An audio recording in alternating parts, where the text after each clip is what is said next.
In this module, we're going to learn about the WCF receive adapters, a special class of adapters that are focused on receiving messages using web service protocols and built on the Windows Communication Foundation framework. In the first lesson, we're going to get an introduction to the WCF receive adapters. You'll learn about WCF in general and how those adapters build on top of that. In other words, how BizTalk and Windows Communication Foundation technologies are combined. In the second lesson, we'll take a look at the mechanics of configuring a WCF receive adapter so that you can understand the different steps and the processes involved in setting up a receive location to use one of these adapters. Finally, in lesson 3, we'll take a look at the WCF service publishing wizard, which has the goal of making it easier for you to create those receive locations and any other artifacts that you might need to publish your service so that others can consume it and can pull down web service metadata. The first lesson, we'll take a look at Windows Communication Foundation to make sure that you understand what it is. We'll look at the web service standard support provided in the latest version, WCF version 4, which is the version used by BizTalk Server 2010. And then we'll see some of the particular scenarios where the WCF receive adapters can be especially useful and where they can enhance your enterprise service scenario. We'll take a look at a particular scenario, and then we'll finish off by looking at the WCF receive adapter architecture. So we'll see the mechanics of how WCF integrates with the BizTalk receive locations and all the pieces that make up that process in terms of pipelines and adapters.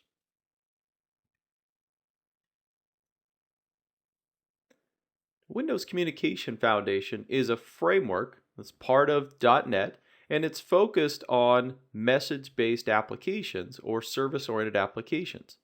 What WCF allows you to do is build distributed applications where WCF's focus is on the messaging or the exchanging of data and logic between different nodes of the application.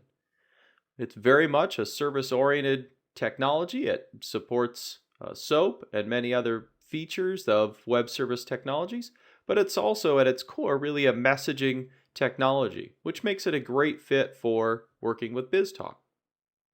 Now, Windows Communication Foundation was first released in .NET 3, had some updates in .NET 3.5, and then in .NET 4 also got some enhancements and improvements to various parts of the framework. When we think about WCF and its goal, we have this notion of both a service and a client. And when we write services in WCF, we're really talking about writing these application units or pieces of code that provide a set of operations or features and that are focused on a message-oriented communication, receiving messages, processing those messages, and oftentimes returning a message with some sort of results. Like BizTalk, WCF focuses on sharing contracts. A contract for the message would be a schema. The contract for the operations that it supports is called WSDL, or Web Service Description Language, WSDL. The schema, the Web Service Description Language are all standard protocols and standard message-oriented features that other services provide, and WCF and BizTalk provide those as well. Now, WCF is the most modern framework for Microsoft for doing web services. It provides many different transport protocols such as TCP, named pipes, MSMQ, and of course HTTP. It also supports many different flavors of security, including Windows-based security, as well as transport security such as basic authentication in HTTP or certificates, and supports all of the security specifications that go along with interoperable web service protocols. Has a built-in configuration system to separate out the concerns of the actual listening endpoints and the protocols you're going to use from the business logic and the code that you want to write. And of course, fully supports metadata to describe what operations the service provides. In WCF version 4, the framework itself supports many interoperable standards, protocols, and standards that have been set by various bodies that are not just Microsoft specific, but have participation from many different vendors and define really the protocols that go on top of the basic messaging. SOAP really provided a common format for exchanging messages where there's a body and a header, and that was the majority of what SOAP did. What all of these additional specifications provide on top of that is really how to leverage the headers. The body has always been primarily about the data you're exchanging, and the headers were really intended for this kind of protocol exchange, things that were outside of the message. And so we have things like WS addressing, which helps provide a standard around how messages are labeled for their ultimate destination. And for routing, we have WS atomic transactions, which provides specifications around interoperable negotiation and setup of distributed transactions so that we could have a Microsoft distributed transaction coordinator speaking to a transaction coordinator on another system. We have WS coordination around things like workflow and those sorts of things, where we want to define a protocol for laying out the coordinated exchanges. We have WS metadata exchange for exchanging metadata over SOAP requests. WS policy defines a common way to lay out the various requirements of a service in terms of its security requirements, for example. WS reliable messaging adds in an acknowledgement system and a notion of sequencing of messages so that we can make sure we get only once delivery and that we have the notion of dropped messages being retried. WS Secure Conversation provides a ability to create security tokens and have one particular security handshake up front and then use the security token throughout a conversation so that the overhead of initiating the security is limited. That builds on WS Security, which lays the foundation for a lot of the security pieces and identifies how messages can be encrypted and signed. Of course, we have policy around that with WS Security Policy, and we have WS Trust, which helps us build up federated security options. So these are the bulk of the specifications that are out there and in heavy use today, and BizTalk through WCF now can support all of these different protocols. The standards organizations have also defined basic or profiles that lay out the compatibility or set of these specifications together, and services then can declare support for particular profiles. So we can see that in WCF we've got a wide range of support here again for the basic profile and various versions of that up to version 2.0.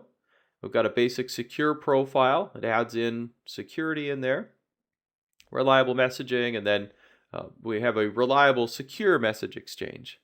Now BizTalk, or WCF rather, has not implemented the latest versions of the WS reliable messaging and some other things, but as we get into how WCF works with BizTalk, we'll see that that may not be a big concern.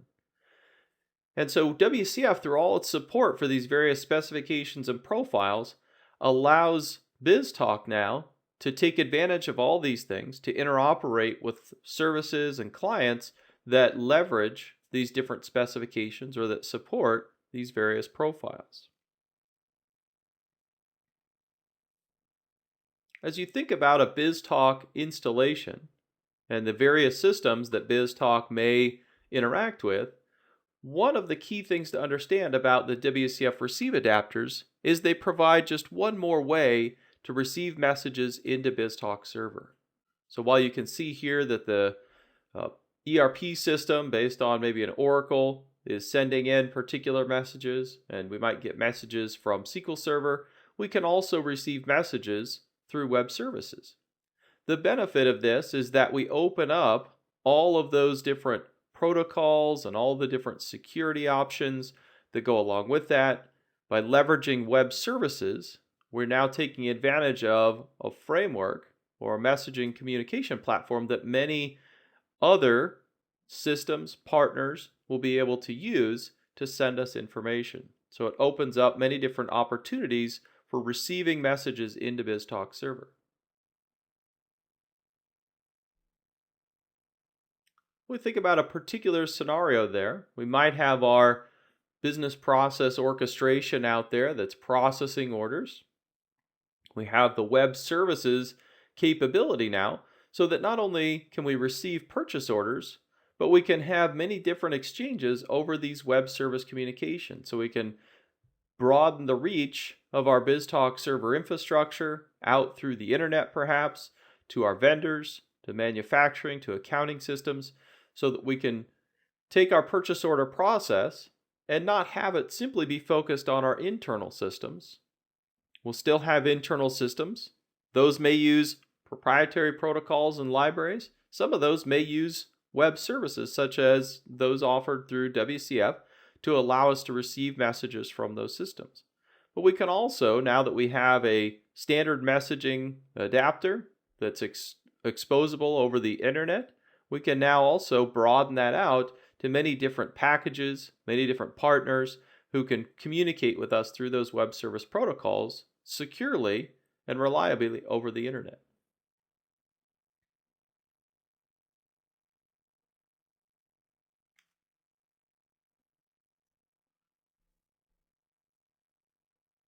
BizTalk and WCF are integrated at the adapter level. And what that means is that messages come into BizTalk through the WCF receive adapter. That's the piece of new code that we have here. Inside that adapter, which implements all the appropriate interfaces and looks like an adapter to BizTalk, there's a thing called a BizTalk service host. Now, this is a WCF component. It's the core component you use when hosting a service. And what it will do is host a very generic service inside that adapter. When messages then arrive at that service where it's listening on those different protocols like TCP or HTTP, the message is first processed through the WCF infrastructure with its channel layer that includes the various protocols like security and reliable messaging and transaction support. And then the adapter, like any other adapter, will take that WCF message, convert it into a BizTalk message object, and pass it into the receive pipeline where additional processing can take place. So we can have decompression, we could have our message disassembly or validation, and then the message gets published into the message box database. So this is how the two technologies are combined together. It happens out there in the adapter, and essentially the WCF adapters host WCF endpoints within the BizTalk process or out in IIS in some cases, and allow both sets of technologies, both WCF and BizTalk, to process messages at the appropriate level and with all the flexibility and the power that each of those frameworks brings.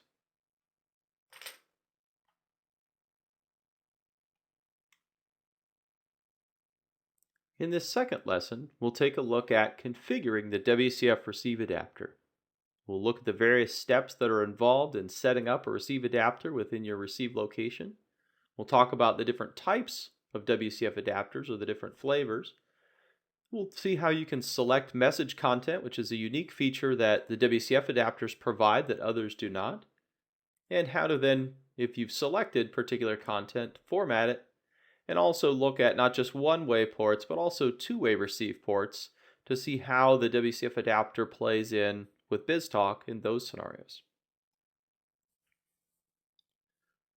When you're on a receive location and you configure the WCF receive adapter, you're first going to select what kind of adapter you want. And you can see from the drop-down here that there are several different adapters available that start with WCF. I'll talk about those different types. You can see we have some with different protocols and different versions of protocol support. And then once you've done that, you want to select the particular address where that adapter is going to listen. And those might be virtual addresses for an IIS hosted adapter. They may be full physical addresses if you're using something like the NetTCP adapter. Once you've configured the address, you have the ability to configure other properties such as the binding properties. Here you can see example of setting on the binding settings such as the timeouts, the message encoding, or service throttling options. You can also see tabs for security that will allow you to set up the security requirements. Now these user interfaces, you'll notice at the top, are very specific. This is WCF Basic HTTP Transport Properties. They're focused on one particular adapter, one particular protocol, and therefore provide a constrained but very powerful and useful user interface for configuring those adapters. In BizTalk Server 2010, we have the set of adapters that you can see here, and we also have, dictated by their protocol and some of the settings, a particular type of host that we would use for those. WCF Net TCP uses something from WCF called the Net TCP binding that allows integration only with clients that use WCF. So this is a binding that is in settings that are only available and supported by clients that also use WCF. And you'll notice that anything that starts with net, such as the net SMMQ, the net named pipe, that same set of rules is true. Anything with net in the name like that is focused on a WCF client.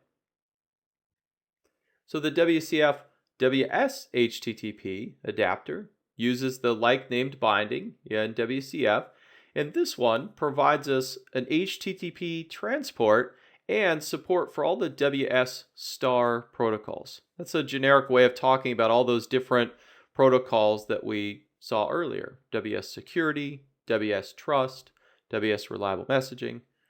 Those protocols are known as a WS star. And so this this adapter can support those various protocols. Now that one is an isolated host because it's going to be hosted out in IIS to take advantage of all that IIS brings to hosting HTTP. Whereas the previous one, the NetTCP, you can see is hosted in process because it's focused on those WCF clients, a proprietary protocol, and not leveraging HTTP. We have the net named pipes. Those are great for a single machine cross-process communication. Again, an in-process host. We have the basic HTTP. This supports the basic profile and would integrate, for example, with the older .NET 2 web services frameworks, or give you the best interoperability with other client frameworks such as Java that may or may not support the various WS star security protocols. We have the net MSMQ. Again, this is for WCF clients only. We still have the MSMQ adapter, which would be appropriate for any non-WCF client. If you've got a VB6 application or a C++ app or some other application that's writing messages into a queue, you'd still leverage that MSMQ adapter. This is strictly for WCF clients using MSMQ as a protocol, where the message that gets written on there is going to be a SOAP message or web service message. And then we come to these last two, the custom and custom isolated, which really are differentiated by their host model or their host type. The custom allows you to choose a particular binding and to configure various settings.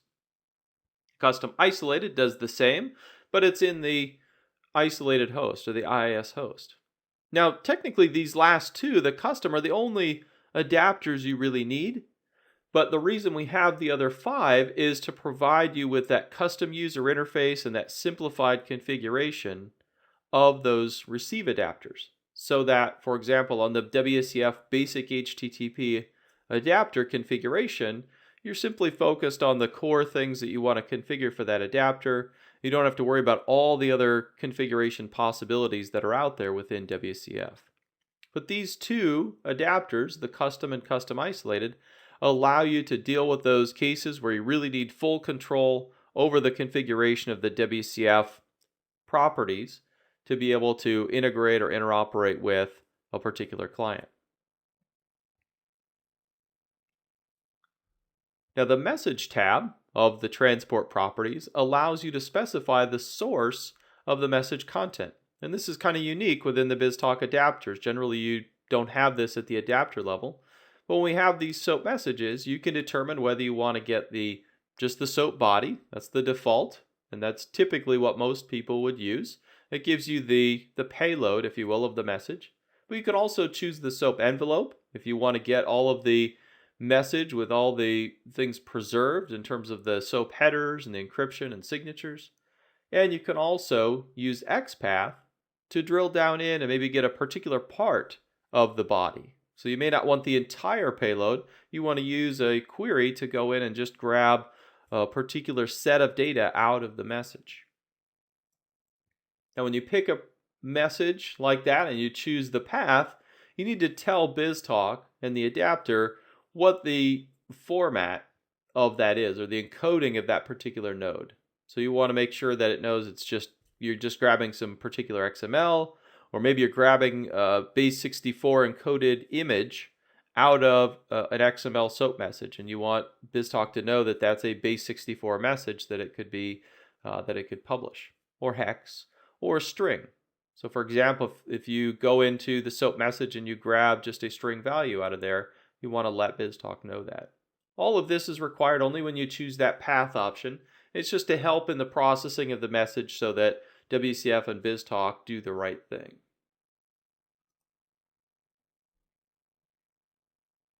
When you have a two-way receive port, you're really talking about a request-response style operation. You're going to get the request message in, and we've seen how that happens with the adapter and the different settings. But when you have a response coming back out from your service operation, then you may want to have some control over that outbound message as well. And so when you have a request response style port, you'll see that you can configure the outbound message much the same way you can the inbound, where you can just send the BizTalk message as the SOAP body. Or if you need to wrap that message in something, you can provide a template. And there's a placeholder in there, this BTS message body, that you can put wherever you need to in the template as your placeholder for where the BizTalk message should go. So this gives you a little bit more control over the message that's going back to the client, so that it doesn't have to be strictly the BizTalk message. It could have a wrapper around it in this case. Now keep in mind that all of this takes place in the BizTalk architecture. So you always have the pipelines and the maps on your receive port as well. So it's possible that you may use this templating model, or it may be more appropriate for you to specify an outbound map if you need to do more than simply wrap the BizTalk message in a template. In this demonstration, we're going to take a look at creating a receive location using the WCF net TCP adapter.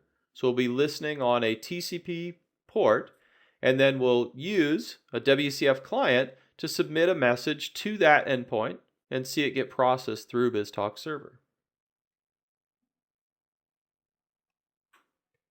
In this demonstration, we're going to see how to create a receive location using the net TCP protocol and the WCF adapters. We're going to start by creating a new application.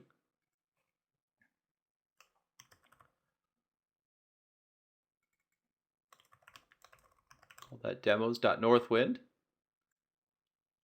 then I'm going to import a binding file that will set up some port information for me. That's going to create some send ports for me. If we look here, I've got 4 new send ports that have been imported. And I've also got a one-way receive port defined. Now I'm going to go in. We can see we have one file receive location, but I want to create a new one-way receive location here. I'm going to call that receive orders TCP. Actually, let me make that match the receive port name. So we'll call it Northwind Receive Orders TCP. And I'll come down and choose the WCF net TCP binding. And then I'll choose to configure that. Now first we need to provide the address. So we'll call this order service, so we'll use that as the address. And on the binding tab, we'll see this is the custom user interface for the WCF net TCP binding that surfaces up all of the highly relevant properties that we have here. Nothing we need to change for this, and we don't have to drill down into all the property grids to find those things. On the Security tab, we have a mode that we can choose. And if I switch from transport to message, you'll see that I now can choose the message security settings. And obviously, if I have transport with message credential, then I have some other settings that I can use there, such as using a certificate on the server side that will provide that. We'll leave this at transport and use the Windows security. On the Messages tab, the way I want to handle messages is I want the inbound message, the SOAP body of that, to become the BizTalk message. And notice that the outbound WCF message body is grayed out in this case because I'm doing a one-way message here. I'm going to check these boxes here. These are useful in that I can see suspended messages if I have a problem, and I can also, if I have an exception, the client, which would be my test code in most cases, is going to get back exception details. These are settings you'd only use in development and debugging. You really want to turn these off in production so that you don't have the potential to fill up your message box with a lot of suspended messages. You don't send back unwanted details to the caller.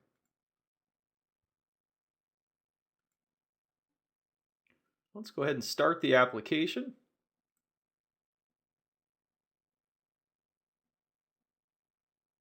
So we can see our receive locations now are enabled and started. Now, if I want to submit something to this, I need to use WCF to submit something.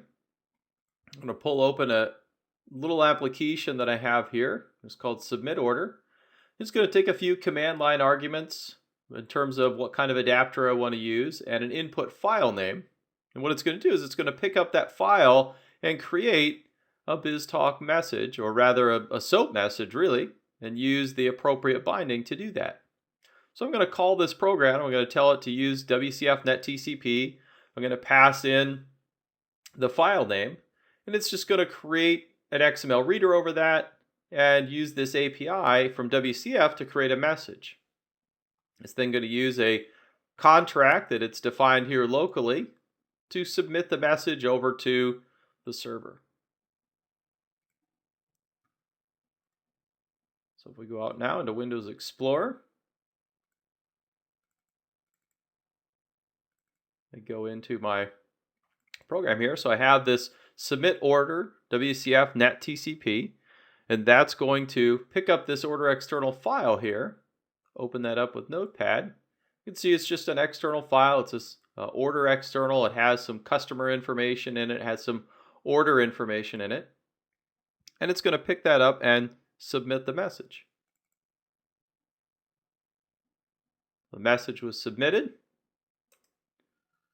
Now we should be able to go to our audit directory and see that we now have this new message that was sent. It should look a lot like what we just looked at with the customer ID there.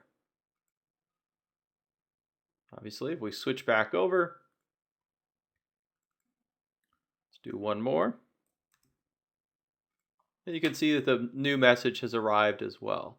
So we've picked up those messages from that XML file, used WCF and the NetTCP binding to submit it over to the waiting receive location, and then using a standard BizTalk subscription, sent it out to the appropriate send port and delivered it to the file system. For our third lesson, we're going to look at using the WCF Service Publishing Wizard. So we'll see what the various steps are that are involved in publishing a WCF service or exposing it out. Before, we saw how to just simply create a receive location with the NetTCP. Here we'll see how we can publish things out, such as configuring an orchestration so that we can publish its ports out as services.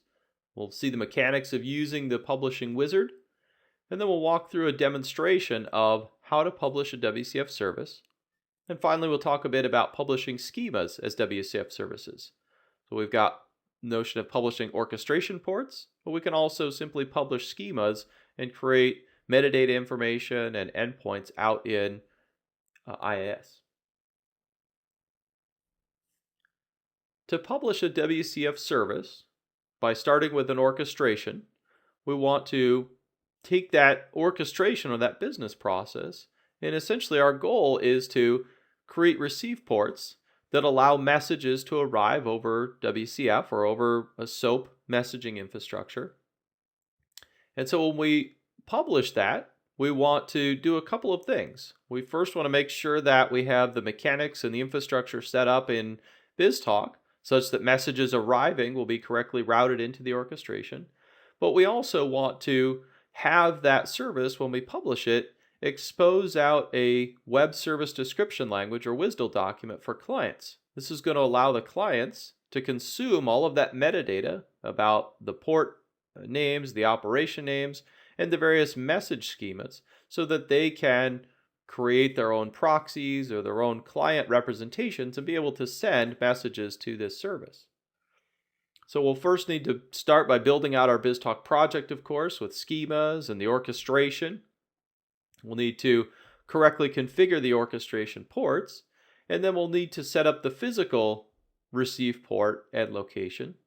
We'll run the publishing wizard to go through and hook all these things together, and then we'll need to make sure that we configure an application pool in IIS.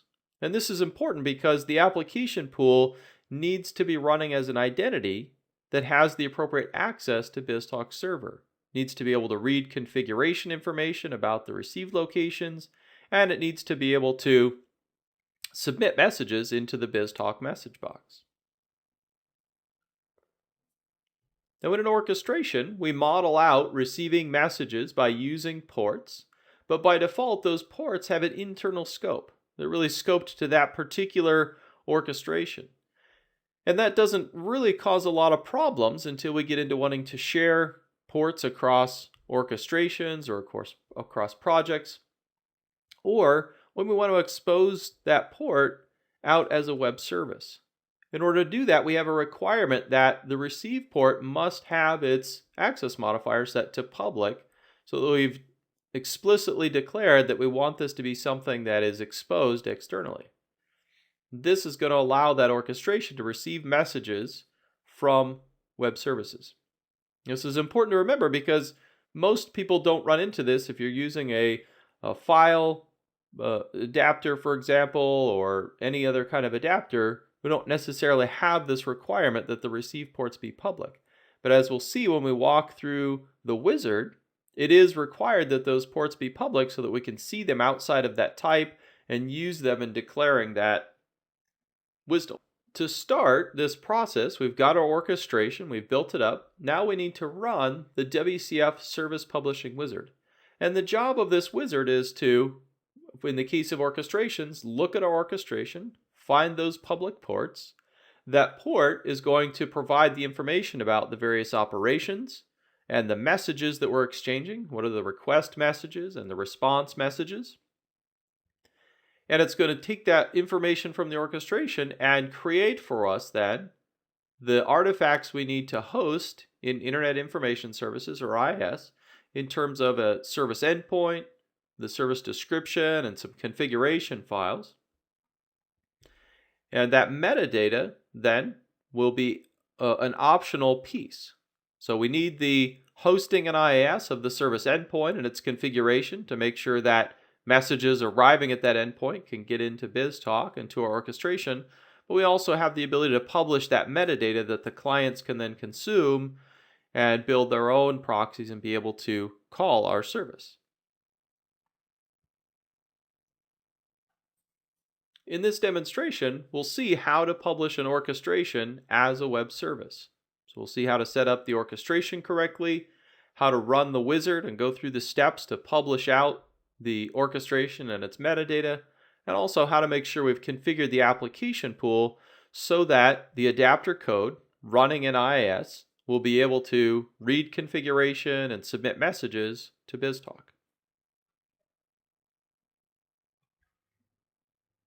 In this demonstration, we'll take a look at using the WCF service publishing wizard. What I have here is an orchestration that receives an order, sends some information off to two different ports, the billing and the audit ports, and then also looks at the message itself, look at the shipping destination, and might send some things off to a USA send port or an international port based on that information. And what I want to be able to do is expose this port as part of a web service endpoint. Now that order receive port, if I look, has a type of order received port type. And if I go and look at that, the type modifier is currently internal, and I want to change that to public. I want to make sure that that type information, that port, is going to be public so that when I run the wizard, it will pick up that port and allow me to see it and allow me to expose that in the orchestration. Now I'm going to come back up and I'm going to deploy this solution. And that's going to go out and, of course, deploy all the artifacts to the global assembly cache and get all the metadata updated for me out in BizTalk Administration Console.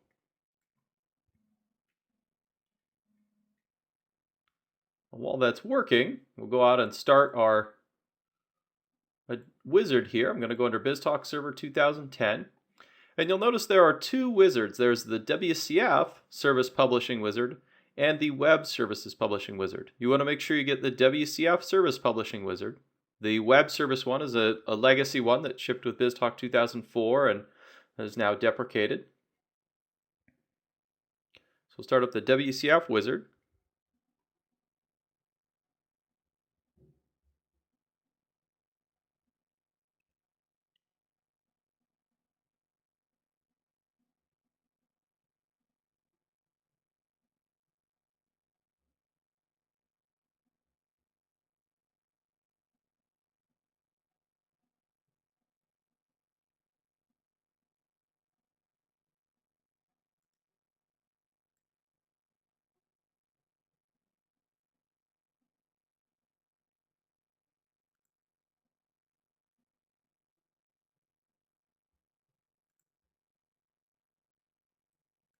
There we go. You see in the background, it looks like our deploy may have finished as well.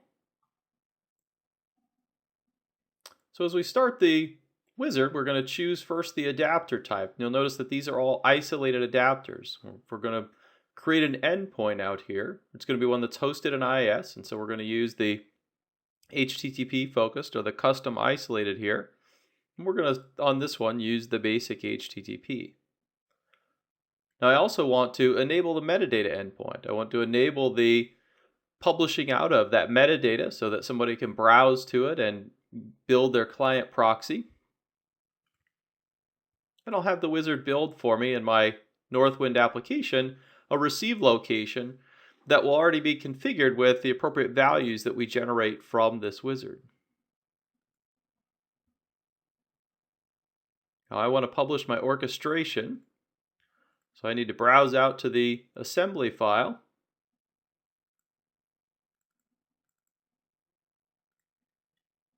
We'll go into that module. We'll get into the orchestrations here.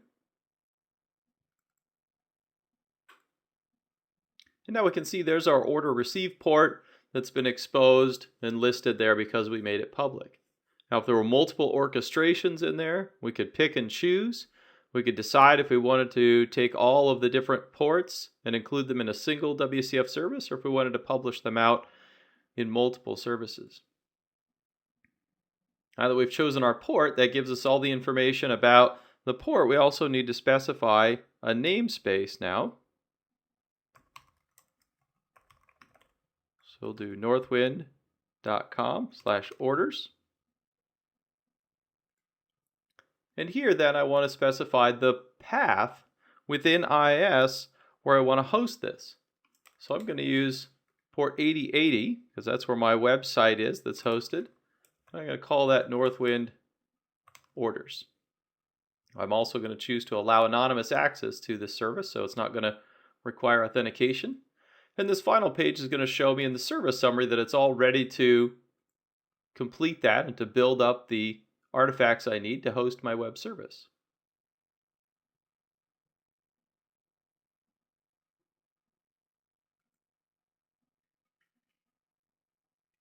Now that it's finished, I could click finish, but first I'm going to click this link here, as that's going to take me to the generated code. Now that I have that, I'll go ahead and let this finish. And so if we look, we can see we have an SVC file here. We have a web config file as well. If we open up the app data, we'll find the XML schemas and some of the other things that were pulled out of that orchestration that are here and help us in building up the metadata. Now, if we come back over here and we open that up, we'll take a look at the SVC file that was generated for us. And you can see that it points to a custom service host factory, and it has a no service element here.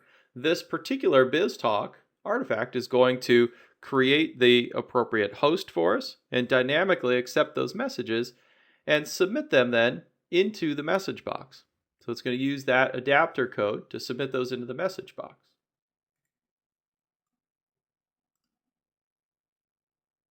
We'll refresh that.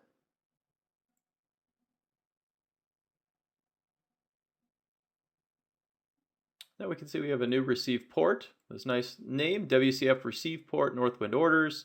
And then it uses the information of the namespace and the name of the orchestration and the port to add all that information in there. We look in the receive locations. We now have a new receive location.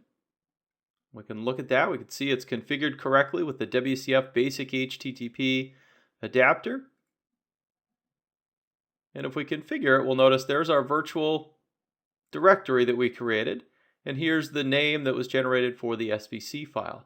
And so it uses a virtual path as the address here, which means our BizTalk configuration isn't tied to a particular server or port number. And we can also look at things like the binding and the security and the other settings that are applied there as we did previously.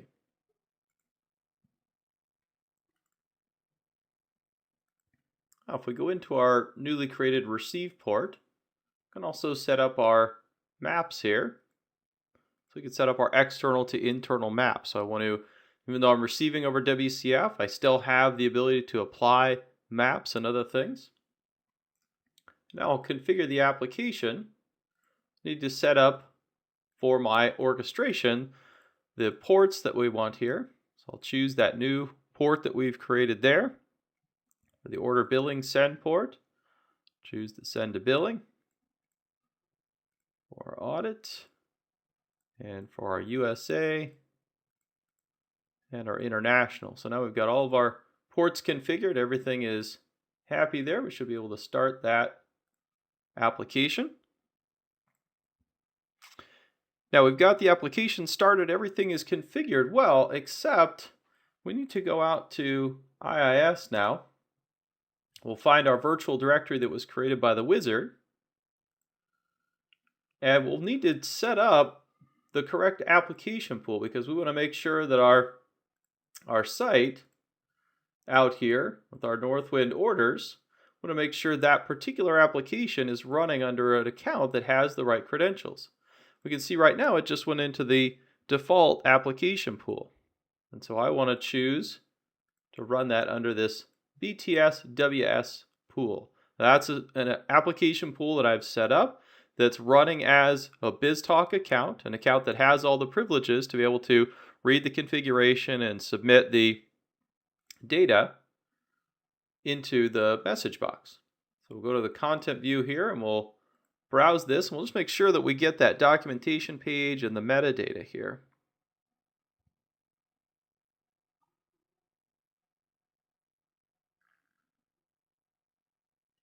So there we can see we've got that documentation, and we have the WSDL then that we need to be able to build client proxies for this service. Now that we have that information, we can test our service. Oh, we don't want the web root. Let's go over here to our module 13. And this time I'm going to use a different command. This one's going to send the request, and it's going to use that basic HTTP binding and that new endpoint that we've created. But in the end, we should then see messages come out here through the billing department.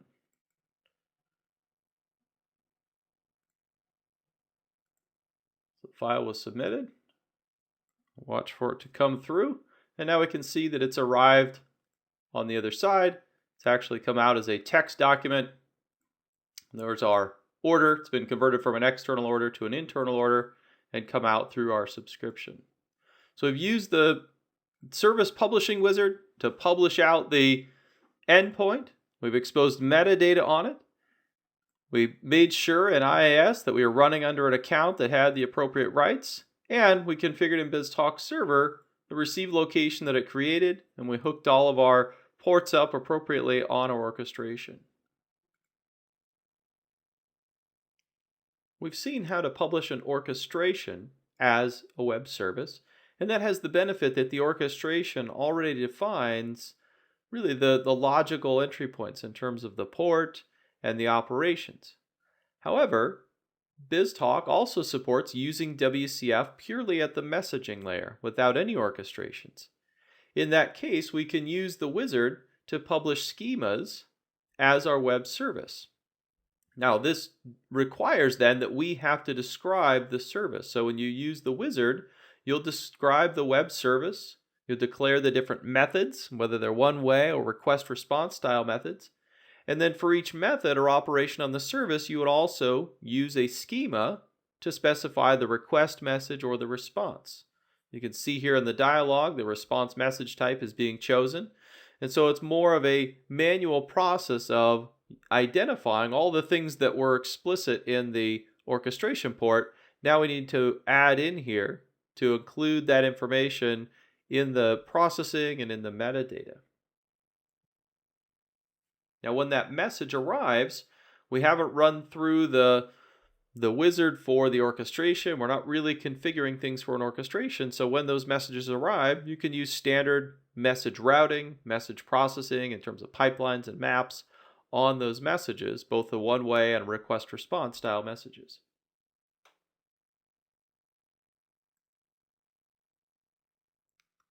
As you work on the lab for receiving messages with a WCF adapter, you'll see how to publish a schema as a web service, and then you'll also be able to use a client that will consume the service, and you'll be able to test that your messages are arriving at BizTalk server and getting processed just like any other message would coming into your BizTalk server application.